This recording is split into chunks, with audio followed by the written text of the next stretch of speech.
রাত বাজে তখন প্রায় 2:30। চাঁদের আলোয় হঠাৎ দেখা গেল সাদা কাপড়ে মোড়া কিছু একটা। রাতের সেই মুহূর্তে বুকটা ধক করে উঠেছিল আমার নানা ভাই। হ্যালো এভরিওয়ান, আসসালামু আলাইকুম। সবাই কেমন আছেন? আশা করছি আল্লাহ তাআলার অশেষ রহমতে সবাই ভালো আছেন এবং সুস্থ আছেন। আলহামদুলিল্লাহ, আমরাও ভালো আছি। তো আজকের গল্প শুরু করা যাক। এইটা আমার নানা ভাইয়ের সাথে ঘটে যাওয়া একদম সত্য ঘটনা। অনেক অনেক বছর আগের কথা, সম্ভবত 1980-90 সালের দিকে। তখন তো আজকের মতো মোবাইল, ইউটিউব বা টিভি ছিল না। মানুষের বিনোদনের উৎস ছিল একদমই ভিন্ন। সেই সময় মাঝে মাঝে বড় বড় মাঠে রাতে বায়োস্কোপ বসতো। একটা বড় পর্দা টাঙিয়ে সেখানে সিনেমার বিভিন্ন অংশ, গান বা দৃশ্য দেখানো হতো। গ্রামের মানুষজন সবাই রাতে দল বেঁধে যেত সেই বায়োস্কোপ দেখতে। আমার নানা ভাই ছিলেন খুবই শৌখিন মানুষ। বাগান করা, পশু পাখি পালন করা আর এই ধরনের অনুষ্ঠান সবকিছুতেই তার আলাদা আগ্রহ ছিল। তাই একদিন রাতে তার কিছু বন্ধুরা মিলে প্ল্যান করলো আজ সবাই মিলে বায়োস্কোপ দেখতে যাবে। সেই মাঠটা কিন্তু ছিল গ্রাম থেকে বেশ দূরে। শ্মশান ঘাট পার হয়ে বাসটার পেরিয়ে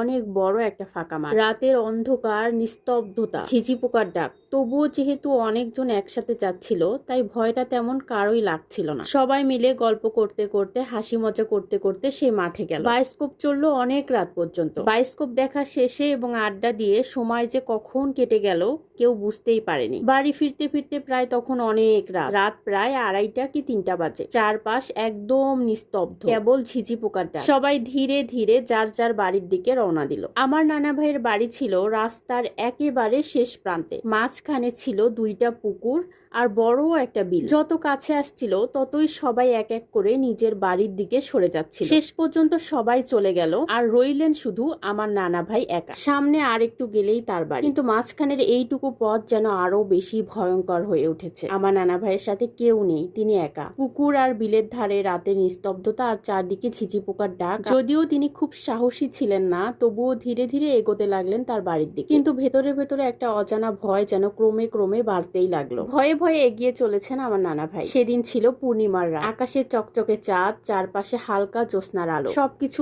স্পষ্ট দেখা যাচ্ছিল। রাস্তায় অল্প এগোতেই হঠাৎ চোখে পড়লো সামনের দিকে একটা সাদা কাপড় পরা কিছু একটা গুটিসুটি মেরে বসে আছে পথের মাঝখানে। এক মুহূর্তেই নানা ভাইয়ের বুকটা ধক করে উঠলো, গায়ে যেন কাঁটা দিয়ে উঠলো। এখন তিনি কি করবেন কিছুই বুঝতে পারছেন না। সামনের ওই জিনিসটাকে পাশ কাটিয়ে না গেলে বাড়ি যাওয়ার কোনো উপায় নেই, আর পেছনে ফিরে বন্ধুদের বাড়িতে যাওয়াও সম্ভব না। এতটা পথ একা পেরিয়ে এসেছেন তিনি। ভয় আর দোটানার মধ্যে দাঁড়িয়ে আছেন। বুক ধুকপুক করছে, পা যেন কাঁপছে হালকা হাওয়ার মতো। কিন্তু এত রাতে বাইরে কোথাও দাঁড়িয়ে থাকাও যায় না। সাহস করে তিনি একটা সিদ্ধান্ত নিলেন। এক দৌড়ে ওই জিনিসটার পাশ দিয়ে তিনি বাড়ি চলে যাবেন। তিনি দৌড়ানোর জন্য নিজেকে একটু সামলে নিলেন। তারপর হঠাৎ এক দৌড়ে ছুটলেন সামনের দিকে। সামনে কি আছে, পিছনে